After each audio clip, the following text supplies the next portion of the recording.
Es un salmo de David, escrito ahí en un momento muy especial de su vida. Era un día de persecución, eran días difíciles para David, y él escribió aquí este salmo. Si ustedes tienen una Biblia Reina Valera del año 1960, tiene allí como un título. Esos títulos no son inspirados por Dios, son de los comentaristas, pero la que yo uso dice ahí que es un salmo de David, cuando mudó su semblante delante de Abimelech y él lo echó y se fue. Ese Abimelech era el rey. Abimelech era como un título, el nombre del rey era Aquís, que era el rey de Gat. Después ya vamos a llegar a eso. Pero en ese tiempo David se presentó en una huida en territorio de los filisteos, y para salvar su vida tuvo que hacerse pasar por loco. Después en el mensaje vamos a leer un poquito de eso, pero estoy tratando de darle ahí un contexto en el tiempo en que fue escrito este salmo.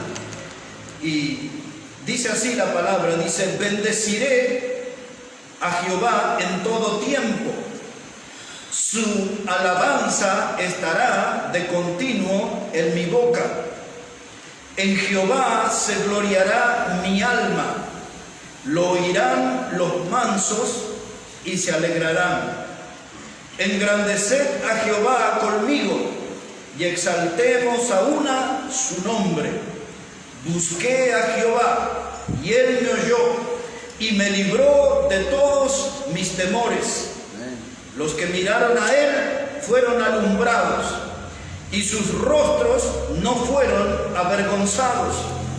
Este pobre clamó y le oyó Jehová y lo libró de todas sus angustias. El ángel de Jehová acampa alrededor de los que le temen y los defiende. Y hoy vamos a estar hablando sobre el tema escapando de las garras del temor. Ese va a ser nuestro tema hoy. Así que es un tema de miedo, el de hoy. Tiene que ver con el miedo. El miedo es definido como una angustia de que algo malo nos puede pasar. A veces es un temor real, otras veces es un temor imaginario. Imaginamos que va a pasar mal. Algunas veces sentimos miedo cuando estamos de verdad frente a un verdadero peligro. El miedo es la perturbación en nuestro ánimo, ¿no? Porque nos sentimos allí que estamos en una zona de riesgo. Entonces nuestro ánimo cambia y levantamos la guardia y nos ponemos en una postura de defensa. Tratamos de autoprotegernos, porque sentimos miedo. En los términos modernos, la palabra miedo fue reemplazada por la palabra fobia. Hace como unos 8 años, yendo ahí al médico, él me hablaba mucho sobre las fobias. Y había una que era difícil de pronunciar para mí, agorafobia. Y eso tenía que ver con los miedos que uno tiene de andar en público. Muchísima gente tiene ese problema. Es un estado como de pánico. No quieren estar en un restaurante, hasta no quieren estar en una iglesia donde se mueve mucha gente, no en una terminal de bus, no en un aeropuerto, porque el movimiento de gente les produce miedo. Eso es una enfermedad o un trastorno de ansiedad, como le llaman, que está ahí bien de moda. Hay otros que le tienen miedo, hidrofobia, miedo al agua del río, y creo que al agua de la ducha también le deben tener miedo a algunos, pero le llaman hidrofobia.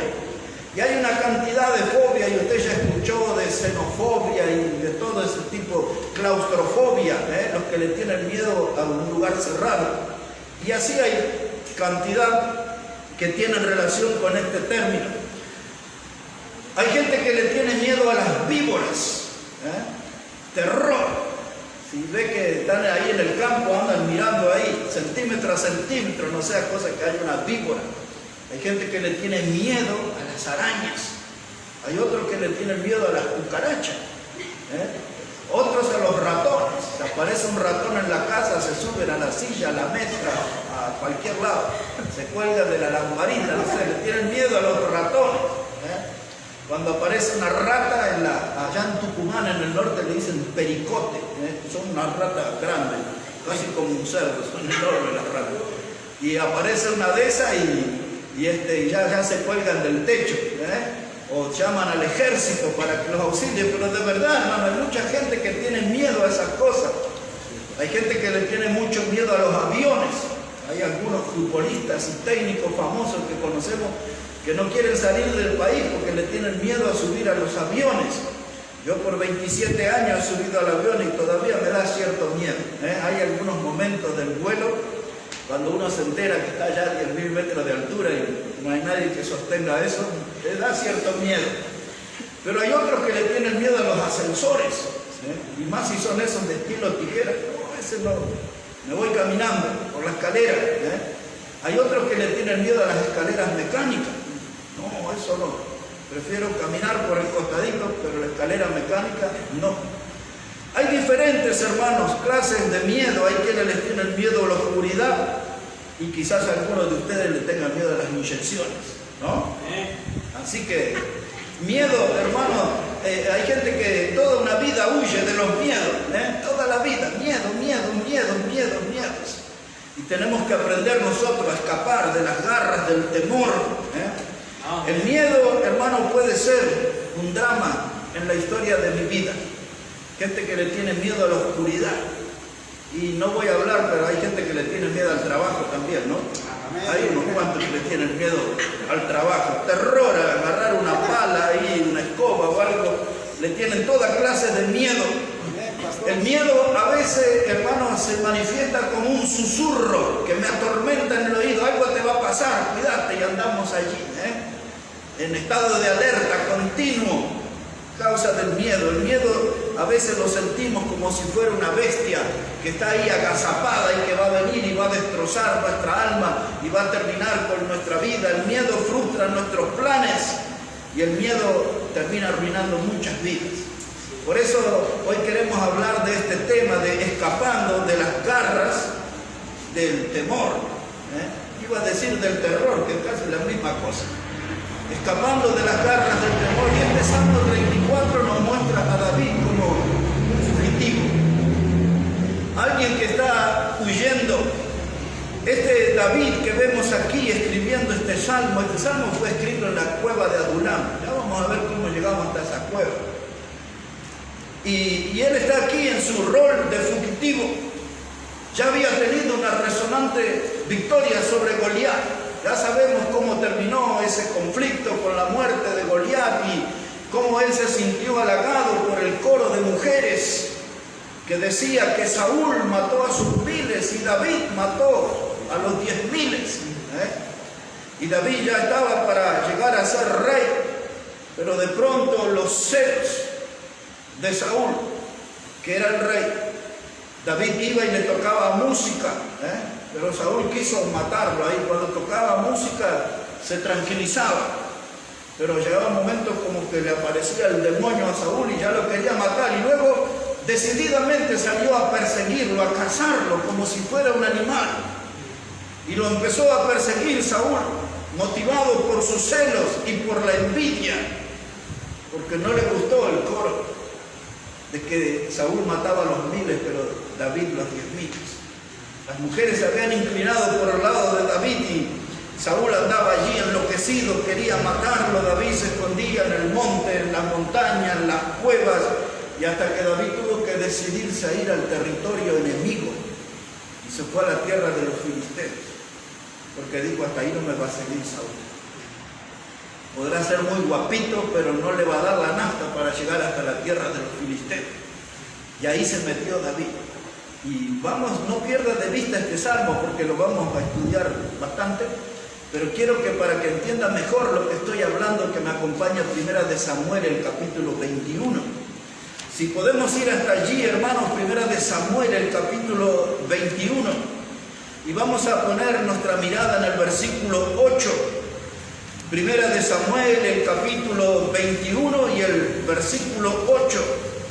Ahí está escrito lo que le estaba hablando. Mire cómo dice la palabra de Dios. Verso 8, y David dijo a Ahimelech: ¿no tienes aquí a mano lanza o espada? Porque no tomé en mi mano mi espada ni mis armas, por cuanto la orden del rey era apremiante. Y el sacerdote respondió: la espada de Goliat, el filisteo, al que tú venciste en el valle de Ela, está aquí envuelta en un velo detrás del efod. Si quieres tomarla, tómala, porque aquí no hay otra sino esa. Y dijo David: ninguna como ella, dámela. Y levantándose David aquel día, huyó de la presencia de Saúl y se fue a Aquis, rey de Gat. Ahora estamos entendiendo el Salmo 34, ¿no? Viene David frente al sacerdote. En la huida era apremiante la orden del rey, tenía que escapar. Y le dice: no tengo lanza, no tengo armas. ¿Qué tienes para darme? Ahí tienes la espada de Goliat. Y agarró esa espada, dice, y huyó David de delante de Saúl. Y se fue, dice la palabra de Dios, a Aquis, rey de Gat. Ahora vamos a hacer memoria. Goliat, el gigante, era de Gat. O sea que se fue a la tierra del héroe de los filisteos que fue muerto. Diríamos nosotros que David estaba metiéndose en la boca del lobo. Diríamos nosotros que David era un hombre que podíamos considerarlo muerto. Se fue a meter a la casa del enemigo. Pero él sabía que a Saúl no le daba para llegar hasta ahí. Y dice: me voy a la tierra de Goliat. Y nosotros sabemos que Goliat tenía otros hermanos gigantes también, ¿no? Y se fue David hasta allí. Mire lo que pasó. Versículo 11. Y claro, con la fama de David, así dirían los chicos, al toque lo reconocían, ¿no? Mire, versículo 11. Y los siervos de Aquis le dijeron: ¿no es este David el rey de la tierra? ¿No es este de quien cantaban en las danzas diciendo: hirió Saúl a sus 1000 y David a sus 10.000? Y David puso en su corazón estas palabras y tuvo gran temor de Aquis, rey de Gat. Aunque David sabía exactamente a dónde iba, que se iba a la casa del enemigo, pero de pronto, encontrado frente a la realidad del lugar en que estaba, sintió miedo. El héroe, el que derrotó a Goliat en el campo de batalla, el que tenía en su currículum haber enfrentado al oso y al león y haberlos matado también. Y ahora él tenía miedo. Y nosotros decimos: si David tenía miedo, ¿qué queda para nosotros? Que no enfrentamos a ningún león, hasta le tenemos miedo al gato, hasta el perro salchicha de la esquina le tenemos miedo. Y este que venció al oso y al león, ahora sintió miedo, ahora estaba experimentando miedo. Y entonces mire lo que sucede, hermanos, dice aquí versículo 13. Y cambió su manera de comportarse delante de ellos y se fingió loco entre ellos y escribía en las portadas de las puertas y dejaba correr la saliva por su barba. Así que David, para que entiendan los más jóvenes, se dedicó a escribir graffiti en las paredes y en la puerta, a escribir graffiti. Y decían en mi barrio, por lo menos, dice: hay que hacerse loco para pasarla bien. O este se hace loco para pasarla bien. Y yo creo que han tomado de aquí esas frases. Porque David, para salvar su vida, tuvo que hacerse loco. Y de pronto se le caía la baba, la saliva, dice, baba ahí sobre la barba. Y hacía toda clase de payasada. Y entonces era fácil mirarlo y decir: este hombre no está bien de la cabeza, no está. Dice: es él, es David. Era el rey de la tierra, pero este hombre quedó mal, está tocado. Dirían ahí en el barrio: le faltan algunos jugadores por lo que veo, ¿no? Estaba mal. Sí, no tenía los patitos en fila y escribía cosas en las paredes. Vaya a saber qué barbaridad escribía. Que la gente rápidamente se daba cuenta, este hombre está mal de la cabeza. Y entonces mire cómo reacciona el rey Aquis. Dice el verso 14, y dijo Aquis a sus siervos, he aquí, veis que este hombre es demente. ¿Por qué lo habéis traído a mí? ¿Acaso me faltan locos para que hayáis traído a este que hiciese de loco delante de mí? Había de entrar en mi casa, dice el rey, yo tengo que atender asunto importante. Yo soy un gobernador y ustedes me traen un loco acá. ¿Qué les pasa? Saquen a este hombre de aquí. Y así David se fue y cruzó el desierto. Y después de hacerse loco, eso le sirvió para salvar su vida. Y entonces cruzó el desierto y llegó a la cueva de Adulam. Pero eso lo tiene que leer en el capítulo 22, verso 1. Una vuelta de página nomás. Y regresamos al Salmo. Dice ahí, 1 de Samuel 22:1, dice, yéndose luego David de allí, huyó a la cueva de Adulam, y cuando sus hermanos y toda la casa de su padre lo supieron, vinieron a él, y se juntaron con él todos los afligidos, y todo el que estaba endeudado, y todos los que se hallaban en amargura de espíritu, y fue hecho jefe de ellos, y tuvo consigo como 400 hombres.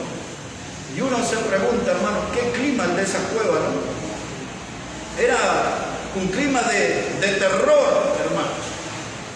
El ambiente, todos los endeudados, yo le debo plata al banco, y yo le debo plata al prestamista, y el otro, y yo le debo plata a este y al otro, todos los endeudados a la cueva. Dice, aquellos que estaban afligidos en su espíritu, mi novia me dejó, otro, yo no consigo novio. Bueno, imagínense lo que era esa cueva. Era un ambiente de depresión, de desaliento. Se podía respirar en el aire el ambiente tóxico en esa cueva. Y encima David era el jefe de todo eso. Ahí está, tremendo. Pero en esa cueva fue el lugar que Dios usó para que él escribiera el Salmo 34. En esa cueva, dice ahí el Salmo 34 que hemos leído, dice David, bendeciré a Jehová en todo tiempo. Cuando estuvo en lo alto de la fama, cuando tuvo las mieles del éxito, de la victoria, él bendecía a Dios. Pero cuando tuvo que hacerse loco también bendecía a Dios. Y cuando tuvo que estar encerrado en esa cueva también bendecía a Dios. David nos está enseñando que hay que ser diferente a muchos cristianos que solamente bendicen el nombre de Dios cuando todo le va bien en la vida, cuando la vida le sonríe. Pero aparece una prueba, una dificultad, aparece un obstáculo, un tropiezo y ya se desaniman y Dios no me ama y Dios no está conmigo y dónde está el poder de Dios y empiezan a cuestionar un montón de cosas. Pero cuando yo digo que Dios es bueno, siempre es bueno. Amén. Y él dice, yo voy a bendecir a Jehová en todo tiempo. Dice, su alabanza estará de continuo en mi boca. Cuando yo estoy contento y la vida me sonríe, le canto a Dios. Y si me toca estar en la prisión de Filipos como tuvo Pablo y Silas, le canto al Señor himnos a la medianoche también. Amén. En todo tiempo, dice, su alabanza estará en mi boca. No es que algo me sale mal y me voy al boliche y ya quiero reggaetón o cumbia villera o no sé qué cosa, no. En las buenas y en las malas, yo voy a alabar a Jehová en todo tiempo. Ahora, mire cómo dice el versículo 4. Dice, busqué a Jehová y él me oyó y me libró de todos mis temores. Y los primeros temores que vienen a mi mente es el temor al fracaso. La mayoría de las personas tienen temor al fracaso. El temor a quedar en una situación de vergüenza. El temor, como se dice, de pasar un papelón en esta vida. El temor a estar en una situación que tenga que decir, trágame tierra. Pero también hay un temor en en el extremo, que es el temor a la muerte. Y usted puede poner toda una lista de temores, y David dice, de todos mis temores me libró el Señor. No quedó ningún temor en pie. El Señor arrasó con todos los temores que acorralaban mi vida, que me acosaban. Todas esas listas de temores que buscaban destruirme, dañarme, Dios barrió con todo. Jehová me libró de todos mis temores. Ahora, no los voy a alejar mucho de este salmo, pero quiero que mire el Salmo 22. El Salmo 22 es un salmo profético. El Salmo 22 es el salmo que nos recuerda o que anticipa, mejor dicho, las palabras que el Señor Jesús iba a usar en la cruz del Calvario. Y dice el Salmo 22, Dios mío, ¿por qué me has desamparado? ¿Por qué estás tan lejos de mi salvación y de las palabras de mi clamor? Los judíos, hermanos, le llamaban a este salmo Ayelet Sahar. Ayelet Sahar quiere decir sierva de la mañana. Este sierva de la mañana habla de que el Señor Jesucristo también tuvo una situación de persecución durante toda su vida. Cuando Él nació en Belén, en aquel pesebre, el rey Herodes, un hombre que respiraba muerte, un asesino, él quería saber dónde había nacido el niño y le pidió a los magos que le informaran. Falsamente dijo Herodes, porque yo quiero ir a adorarle. Pero Herodes sabía que ese niño que había nacido era rey, iba a ser rey de reyes y señor de señores. Amén. Y Herodes dice, yo no quiero competidor, voy a ir con engaño y termino con la vida del niño y me elimino la competencia. Pero los magos se burlaron de él y se fueron por otro lado y no le dieron ninguna información. Pero el ángel del Señor le habló a María José y le dijeron, toma al niño y llévalo a Egipto. Y ahí empezó la persecución. Lo mismo que David fue perseguido por Saúl y por tantos adversarios más adelante, por su hijo mismo Absalón, que buscaba matarle. Nuestro Señor también tuvo que huir. Y el diablo estaba obrando en el corazón del rey Herodes. Y el diablo era el que estaba motivando a Herodes para matar a los niños y mandó a matar a los niños.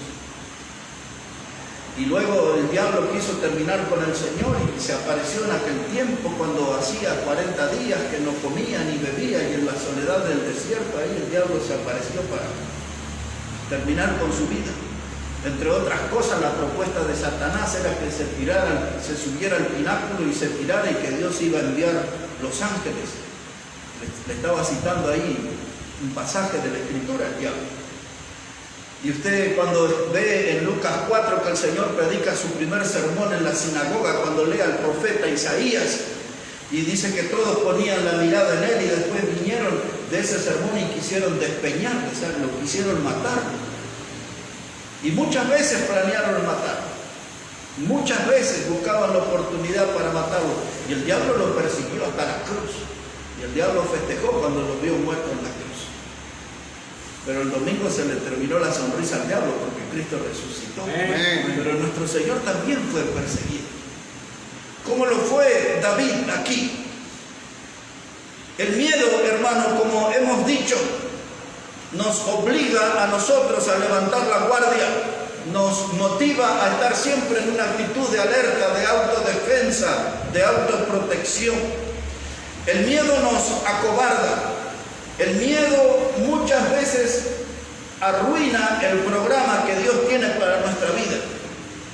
Dios tiene un programa de servicio para nosotros, pero nosotros no hacemos porque le tenemos miedo.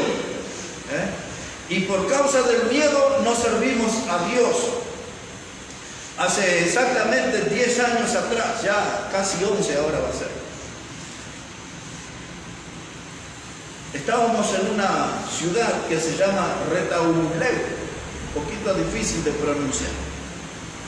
Y allí a la vista estaba la frontera con México y estaba el pueblo que se llama Tapachulas. Eso pertenece al estado de Oaxaca. Y allá me llevó el Señor, año 2011, a predicar la palabra. 4 días predicando la palabra ahí. Ya había estado en Costa Rica, había estado en Nicaragua, en Honduras y llegamos a Guatemala. Desde 2 años antes, la gente de Nicaragua me decía, no vaya a Guatemala, lo van a matar allá. Pero 2 años después me decidí y fui. Y estábamos ahí, ya nos habíamos perdido en el centro cuando llegamos de la ciudad. Ahí teníamos la ruta que teníamos que tomar, que nos llevaba a la frontera con México, pero no teníamos forma de cruzar. Hicimos kilómetros y kilómetros y no había forma de cruzar a ese lugar. Cuando nos perdimos ahí en unos edificios medios como los que hay ahí por tablada, ahí de esos que meten miedo, y ahí empecé a sentir miedo. No era una sensación nueva para mí. En los años de predicador ya había sentido miedo más de una vez, aquí en las calles de La Matanza. Pero ese día el miedo, hermano, empezó a estar ahí en el aire. Esa noche nos llevaron a comer ahí en un restaurante afuera, un restaurante muy simple, muy humilde. Y yo estaba continuamente mirando a los costados y atrás, me sentía que el diablo estaba preparando mi muerte. Bueno, eso fue una semana antes de que me enfermara como estoy hasta ahora, hace 11 años atrás. Exactamente una semana antes. Viví todo ese miedo terrible. Y todos los días y en todo momento sentía miedo. Y el miedo, hermano, paraliza. El miedo muchas veces impide que nosotros hagamos cosas para Dios, porque el miedo se vuelve algo dominante. El miedo se vuelve algo molesto. Y el miedo no es algo que nosotros podemos lucir como trofeo, como medalla. El miedo no es algo que podemos usar como esos generales del ejército que tienen todas sus condecoraciones acá. El miedo es algo que ocultamos nosotros. El miedo es algo que no decimos. Nos gusta callar nuestros miedos. Que la gente puede tener una imagen de que somos frágiles, que somos débiles, que somos cobardes. Entonces cuando tenemos miedo, tratamos de esconderlo, que la gente no se entere. Pablo también supo tener sus miedos. Uno de los miedos que tenía Pablo era de que él pudiera quedar eliminado del ministerio por causa de algún pecado. Él dijo a los corintios, no sea cosa que habiendo sido heraldo para otro, venga yo a ser eliminado. Pero Pablo también tenía sus temores por su salud. Y él, la lucha de su salud le llamaba el aguijón en mi carne. Y él le pidió a Dios desesperadamente, clamó a Dios que le quitara ese aguijón. Dice 2 de Corintios 9, que Pablo 3 veces le pidió a Dios que le quite ese aguijón. Pablo dice que ese aguijón él lo sentía como un mensajero de Satanás que lo abofeteaba. Imagínese uno todos los días golpeado por el diablo, abofeteado por el diablo, lastimado por el diablo. Pero Dios le dio una respuesta a esa situación y le dijo, bástate mi gracia, porque mi poder se perfecciona en tu debilidad. Pablo, no eres todopoderoso. Dios me dice a mí, Héctor, no eres todopoderoso. Y vas a tener que convivir con ese aguijón. Y la mayoría de los predicadores tienen alguna clase de aguijón. Pablo confesó allí que ese aguijón vino, dice, para que él no se enalteciese por causa de las revelaciones. Es decir, que Dios le había revelado cosas secretas, cosas importantes. Le había llevado en un viaje hasta el tercer cielo y le enseñó y le mostró cosas que no le he dado a los hombres, no le he permitido darlas a conocer. Y hay veces cuando nosotros tenemos un ministerio y tenemos ya toda una trayectoria, un historial como predicadores, está el riesgo de la vanidad, del orgullo, de sentirse alguien, de sentirse importante porque está en los púlpitos todos los fines de semana, de sentirse importante porque está detrás de un micrófono en la radio, o sentirse importante por detrás de una cámara en la televisión, o por figurar en los afiches de una conferencia. Entonces siempre está el riesgo ese de enaltecerse. Y cuando un predicador tiene esas debilidades de sentirse alguien, entonces Dios le pone un aguijón para recordarle continuamente. no sos nada, no te enalteces. Y Pablo entendió eso, que Dios le puso ese límite para que no se enalteciese por causa del enorme conocimiento y de las revelaciones que había recibido. Pero yo quiero que allí nosotros tenemos que escapar de las garras del temor, porque eso no frenó el ministerio de Pablo. Ese aguijón en la carne no frenó su trabajo para Dios. Pablo era un hombre que andaba todos los días tomando la cruz de Cristo, todos los días tenía la mano en el arado. Cuando pensamos en la vida de Pedro, un día el Señor Jesús le habló a Pedro, dijo que había visto caer a Satanás como un rayo. Y le dijo Jesús también en Lucas 22:31, le dijo a Pedro, dice, Satanás me ha pedido zarandearte como a trigo, pero yo he rogado que tu fe no falte. Así que el diablo le iba a dar unas buenas sacudidas a Pedro, lo iba a atormentar a él y a todos los predicadores. El diablo muchas veces nos sacude con violencia, con vehemencia, y Pedro fue uno de ellos. Job también fue sacudido por el diablo y torturado por el diablo. El hombre que tenía todo de pronto se encontró con su cuerpo lleno de sarna y sentado sobre cenizas. Eso quiere decir que estaba sentado sobre un basural. La basura, el desecho prendido fuego se transformó en ceniza, y ese era el colchón del hombre que era el más poderoso en esa generación, económicamente hablando. Y ahí estaba Job. Y Job escuchó la voz de su mujer cuando él estaba allí lleno de sarnas, indefenso, sobre el basural, y su mujer le dijo, ¿por qué no maldices a Dios y te mueres?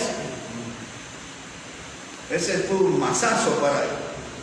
No era la compañera idónea, no era la conducta de una ayuda idónea. Y Job le dijo estas palabras. Le dijo, ¿acaso recibiremos de Dios solamente el bien y no el mal? Amén. ¿Qué dijo David? Bendeciré a Jehová en todo tiempo. Amén. Si tengo una mesa con ricos manjares o estoy en el basural, si tengo dinero para alquilar un departamento o si me toca de estar debajo del puente de la General Paz, yo bendeciré a Jehová en todo tiempo. Así que, hermanos, muchas veces el diablo nos da estos sacudones para infundirnos temores. Pero yo tengo, hermano, yo tengo que ir adelante igual. No puedo dejar que el miedo me venza. Aquí, en la mirada del Salmo 34, dice el versículo 4, busqué a Jehová y Él me oyó. Y eso, hermanos, realmente es un alivio ser oído por Dios. Imagínense cuando Jonás estaba en el vientre del pez y desde ese lugar incómodo oró a Dios y Jehová lo escuchó. ¡Qué alivio para Jonás! Y experimentó todo eso del vómito que era horrible, pero qué alivio saber que Dios desde allí lo escuchó.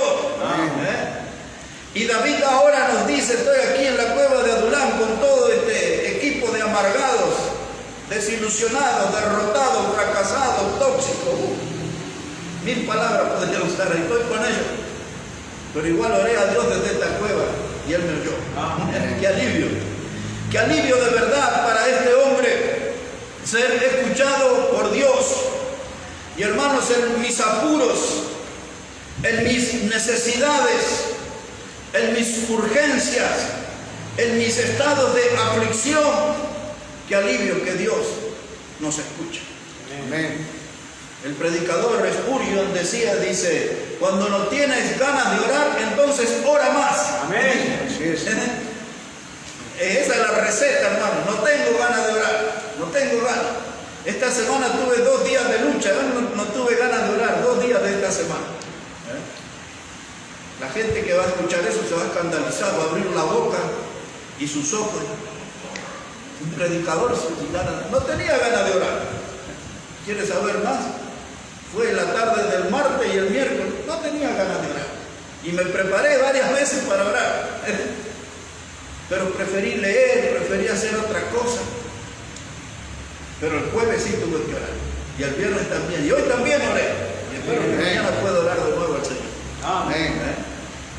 Pero qué bueno, hermano, que Dios en nuestras urgencias, en nuestra aflicción, Él nos escucha. Dice, busqué a Jehová y Él me oyó. vida como Adán, cuando comieron el fruto con Eva y después se estaban escondiendo y Dios lo andaba. Eso prediqué el domingo, ¿verdad? Este no se escondió, este buscó a Jehová y Dios le oyó. Y escuche la otra noticia que nos da aquí. Dice, y me libró de todos mis temores. Ese es nuestro problema, el miedo.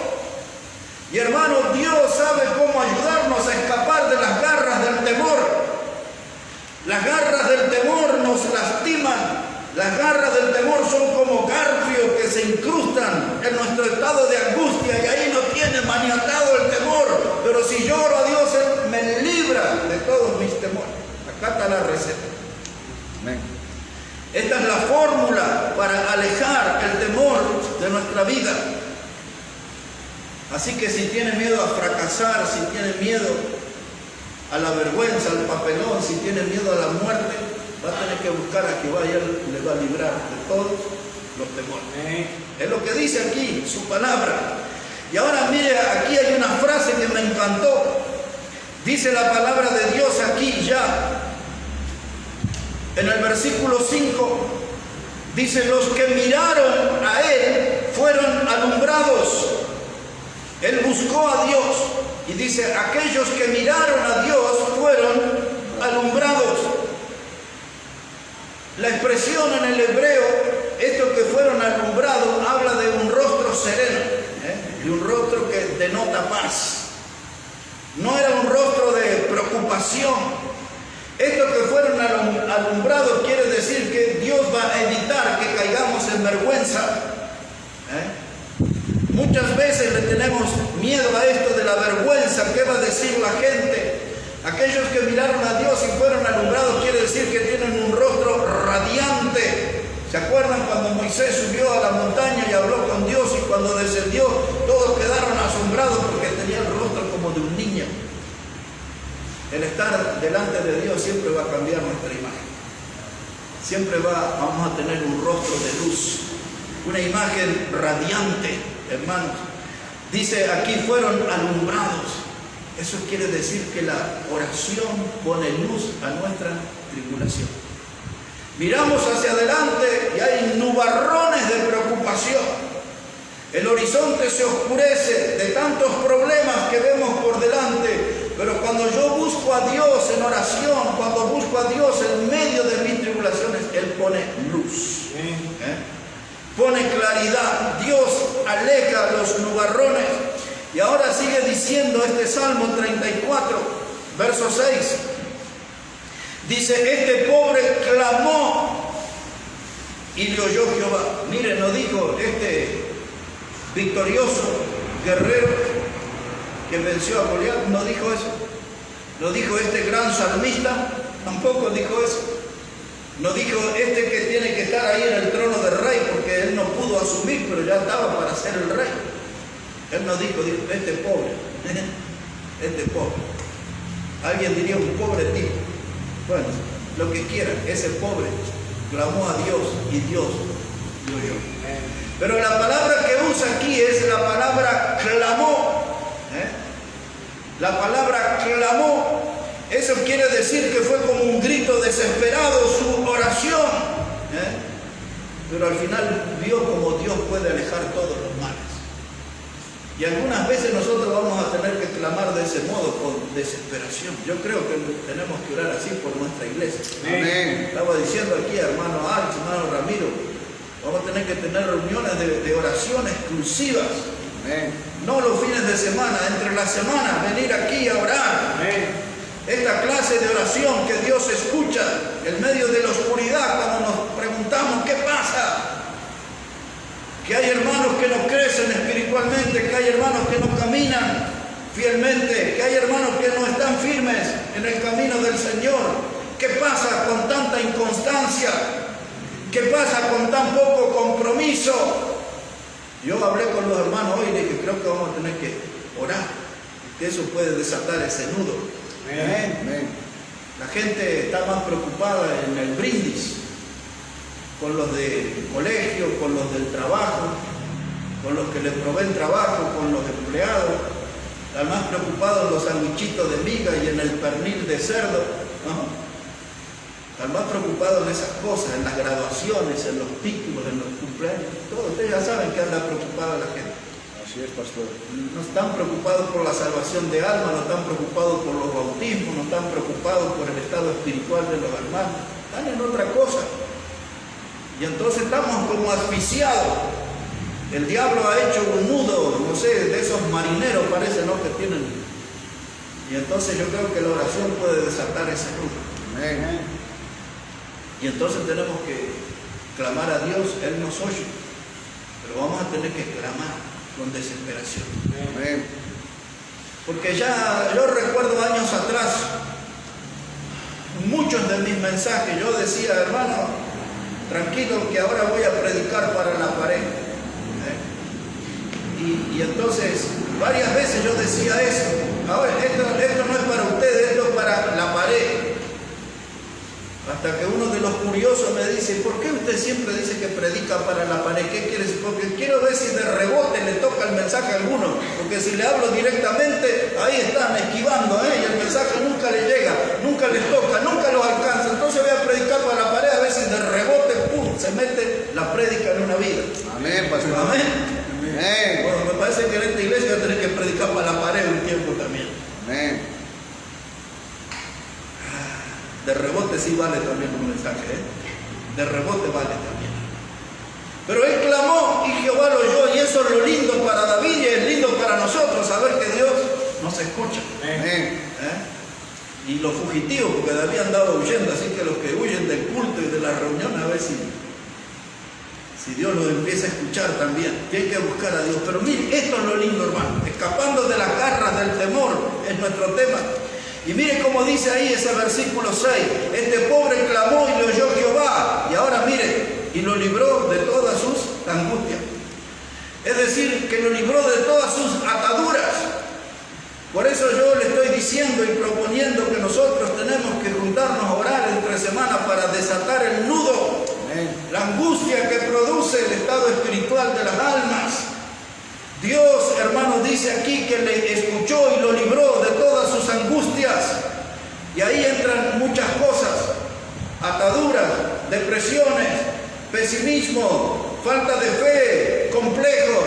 Y tiene una lista larga de cosas que Dios le puede librar a ustedes, a mí y al resto de los hermanos.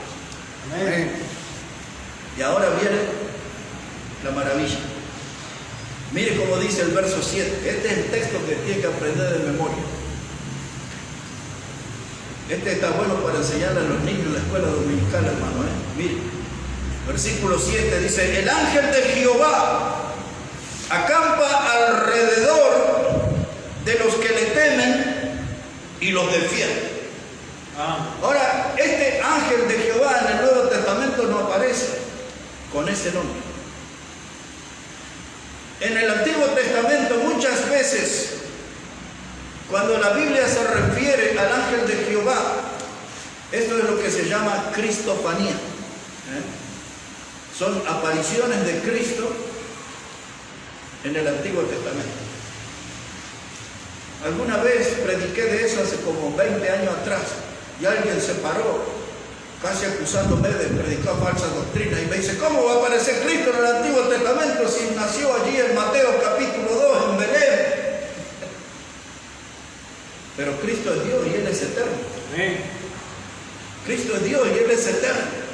Entonces, cuando aparece el ángel de Jehová, esto se asigna el nombre de cristofanías, apariciones de Cristo. A veces algunos usan el nombre de teofanías, es Dios en persona que aparece para animar a personas como Gedeón, por ejemplo, como Josué, apareció el ángel con la espada ahí, y tantas apariciones.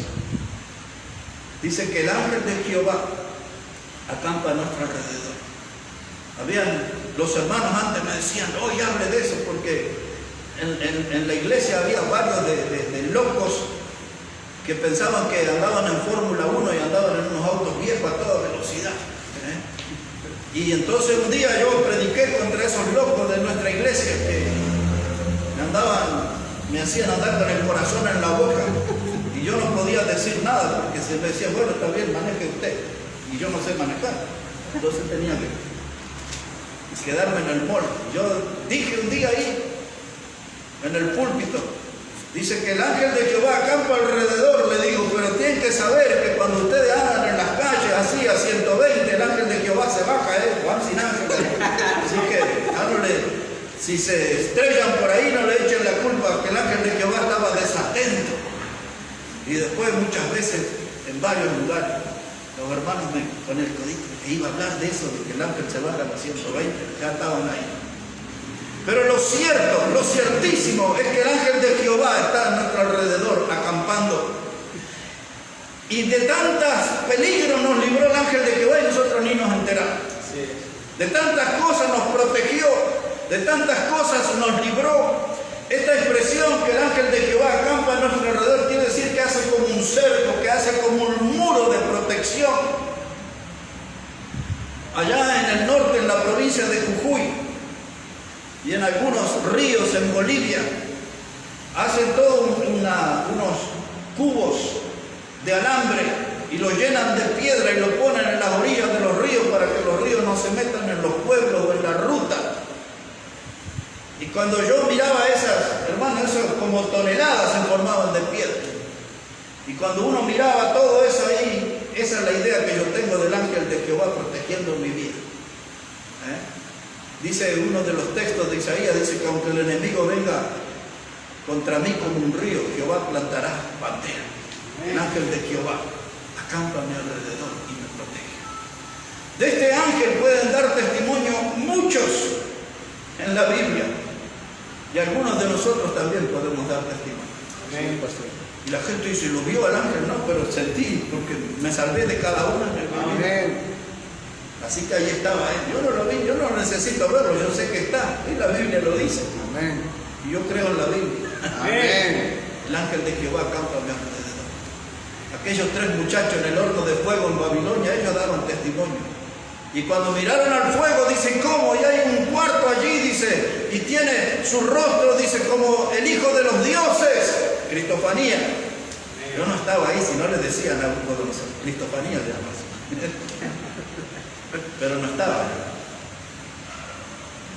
Y cuando lo pusieron a Daniel en el foso de los leones, y estaban ahí preocupados, pensaban que lo habían devorado al varón de Dios, y dijo, no tiene nada que preocuparse, aquí estoy bien, tranquilo, como en un hotel de 5 estrellas. Dirían los paraguayos, tranquilo, papá. Ahí estaba Daniel. ¿Y qué fue su testimonio? Dice, el ángel de Jehová cerró la boca de los leones. Segunda de Timoteo 4, versos 16 y 17, Pablo dice, en mi primera defensa nadie estuvo a mi lado, pero el Señor estuvo conmigo y Él cerró la boca del león. Pablo también vio el ángel de Jehová, Cristo mismo obrando y cerrando la boca del león. Y podemos citar muchos casos, ¿no? Pedro ahogándose, Señor, y ahí estaba. Ya no se usa la expresión de ángel de Jehová, era el mismo Señor. Y lo sacó. No, hoy no te morís, Pedrito. Y lo sacó a flote. El ángel de Jehová, hermano. La Biblia lo dice, la Biblia lo asegura. El ángel de Jehová acampa a nuestro alrededor. Amén. Y nos protege. Qué maravilla David ahí, ¿no? Y aquí, hermanos, capítulo 34, o Salmo 34, versículo 15. No tienen apuro por regresar a casa, ¿no? Debe, pastor, amén.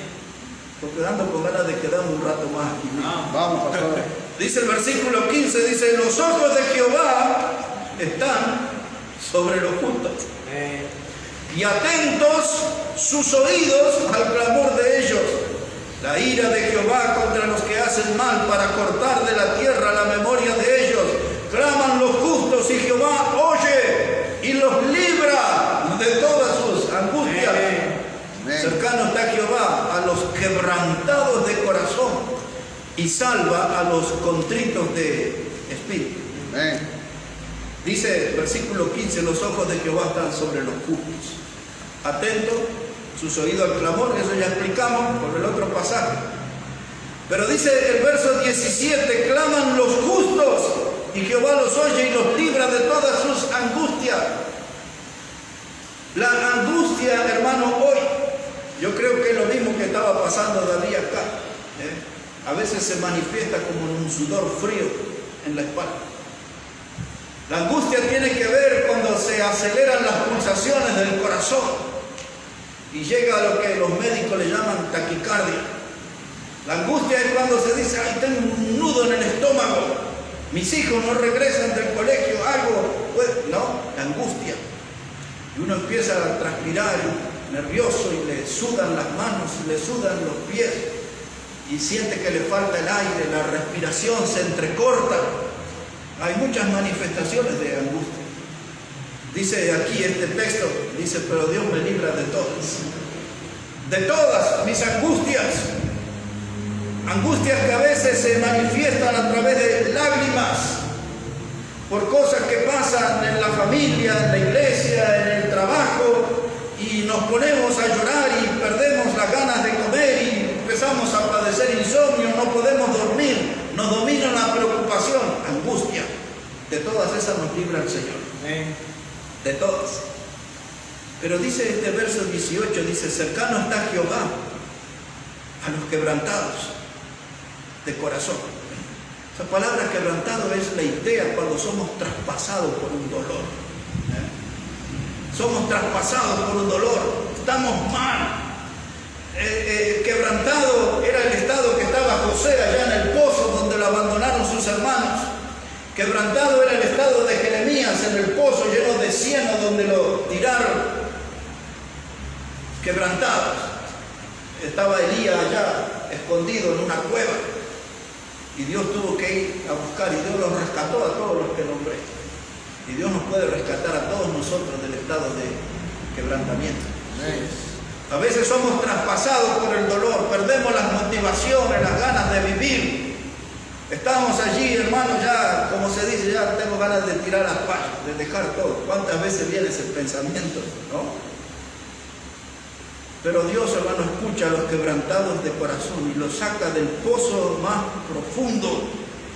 Así nos libera Dios de las garras del temor. Dios sabe cómo liberarnos de las garras del temor. A los que tienen miedo, a los que fueron traspasados por el dolor, tienen que buscarlo a Dios en medio de sus miedos. Una de las oraciones más frecuentes mías era cuando el avión levantaba vuelo. Si ustedes no tuvieron esa experiencia de ver ese avión en la pista, se acomoda y de pronto ese motor se acelera, pero con mucho más fuerza del miedo que impone el torno de un dentista. ¿No? Y el avión hace así, pero con una potencia, y de pronto se entran a mover todas esas latas. Un día yo tomé un avión de una aerolínea, ya no vuela más, se llamaba Aerosur, allá en Bolivia. Ahí en el Viru en Santa Cruz, ahí están todos los aviones tirados hace años, Aerosur. Y yo tenía que ir a Santa Cruz y estaba en Jujuy y me dijeron, mire que hay un vuelo de Aerosur que sale de la provincia de Salta a Santa Cruz. Allá no fui.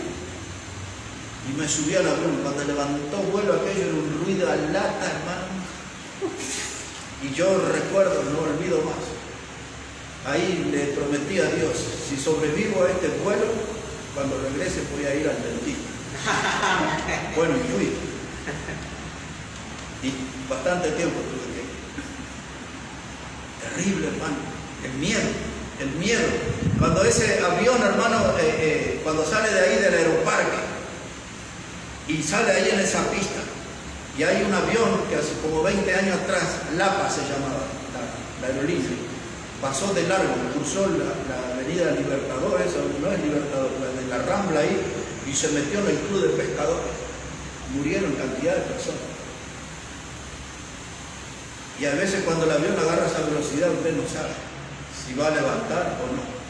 Y de pronto usted empieza a quedar así de costado y empieza a ver la punta del avión allá arriba. Y allá va el avión y usted... Y la gente empieza a rezar y a hacer señales de la cruz y besan estampitas. Todo eso pasa en los aviones allí.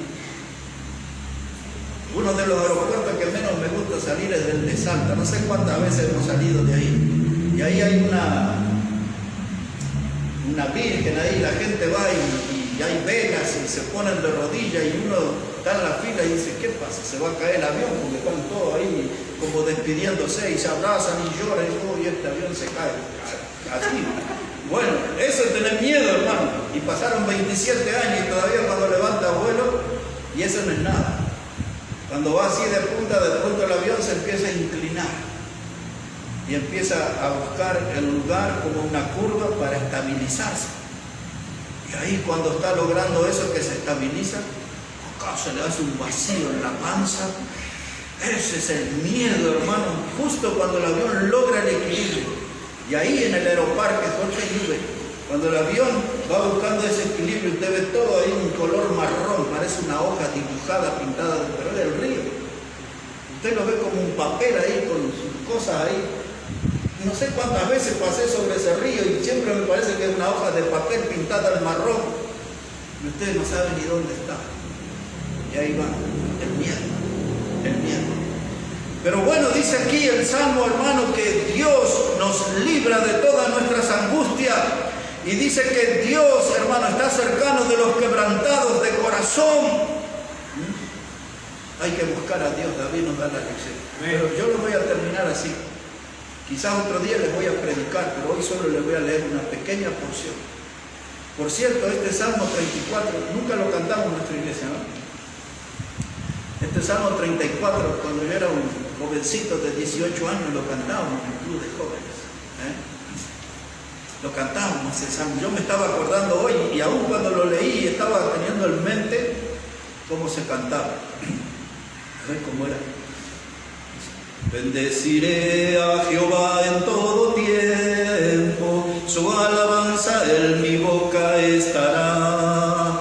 En Jehová se gloriará mi alma, lo oirán los mansos y se alegrarán. Engrandeced a Jehová conmigo y exaltemos aún a su nombre. Busqué a Jehová y él me oyó, y de todos mis temores me libró. Amén. Bueno, ese cantaba cuando tenía 18 años, 20, en el club de jóvenes cantábamos. Pero me acuerdo todavía eso, me acuerdo. Pero me acuerdo de esto, que Dios nos libra de todos nuestros temores.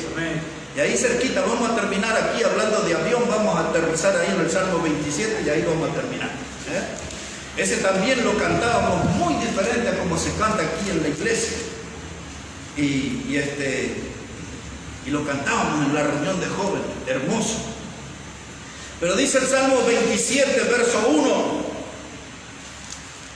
Aquellos que nos miran por las redes van a decir que el predicador es mejor que predique, que no cante, ¿no? Pero yo ya sé, pero me estaba acordando de cuando éramos jóvenes.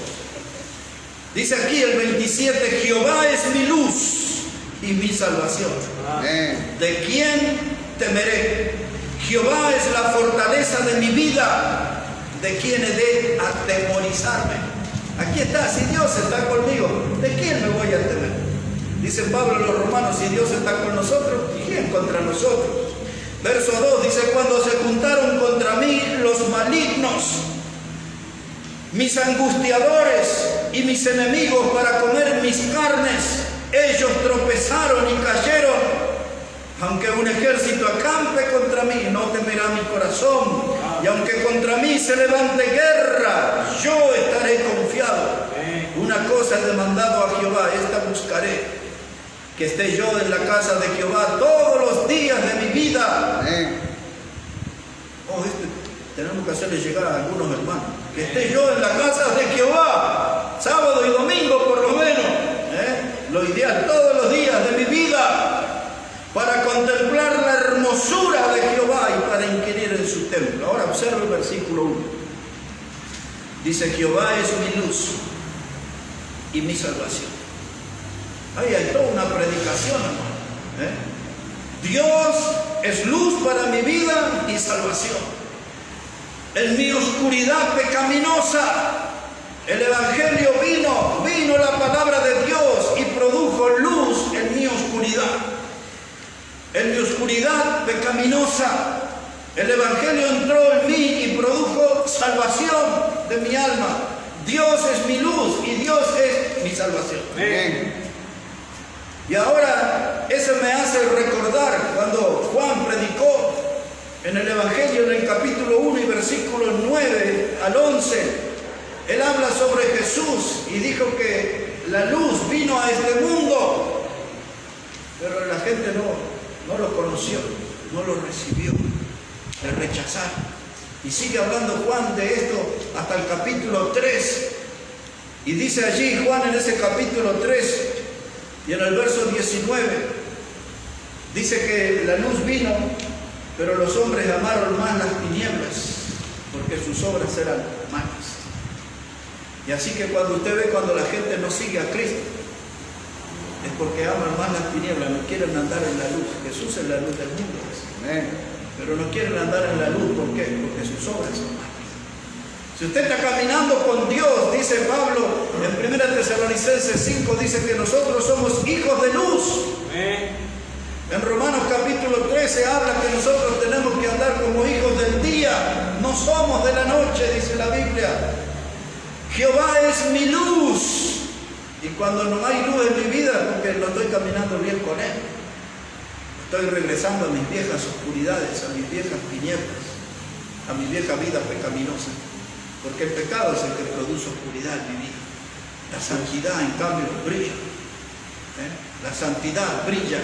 Y la santidad es la evidencia que yo estoy caminando con el Señor. Tienes a Cristo como Salvador, tienes luz, hazla brillar. Hazla brillar a esa luz. Si tienes a Cristo, esa luz llegó por medio del Evangelio. Amén. Cristo, hermanos, quiere sacar la gente de la oscuridad, de las tinieblas. Ya ve, hay muchos hermanos que están oscuros. Fíjese cuando en Apocalipsis capítulo 2 le habla a la iglesia de Éfeso y le dice: si no te arrepientes y vuelves donde has caído, vendré a ti, quitaré tu candelero, quitaré tu luz. Una iglesia sin luz, ¿para qué sirve? Un cristiano oscura, ¿para qué sirve? Pero la Biblia dice: Jehová es mi luz y Él es mi salvación. La mejor alianza, luz y salvación, es la mejor alianza. Vino el Señor Jesús y encontró un hombre que se llamaba Zaqueo. Y estaba allá, ¿se acuerdan? Que era bajito y se subió a un árbol, un sicómoro. Y de pronto, cuando la multitud seguía a Jesús, él miró al árbol, porque a los pecadores hay que buscarlos por todos lados. El Señor encontró a Nicodemo una noche, le encontró a la mujer samaritana junto al pozo de Jacob. Encontró un paralítico allí, en medio de una multitud, junto al estanque de Betseba. Y encontró allá a aquel hombre ciego de nacimiento y por todos lados. Pero a Zaqueo lo encontró arriba de un árbol y le dijo: baja porque voy a ir a tu casa. La gente se escandalizaba, dice: pero ¿cómo este no sabe que este es un hombre pecador? Es un estafador, cometió fraude. Era un hombre un publicano que cobraba para los romanos y abusaba de sus hermanos y sacaba dinero extra y construyó una riqueza. Pero Jesús le dijo: voy a ir a tu casa, porque el Hijo del Hombre vino a buscar y a salvar lo que se había perdido. Amén. En otras palabras, Jesús le estaba diciendo: Zaqueo, voy a ir a tu casa, porque yo voy a hacer luz en tu oscuridad, voy a ser el salvador de tu alma. Voy a ir a tu casa. Y Cristo hizo eso por nosotros, hermanos. Vino a nuestra vida y trajo luz y trajo salvación.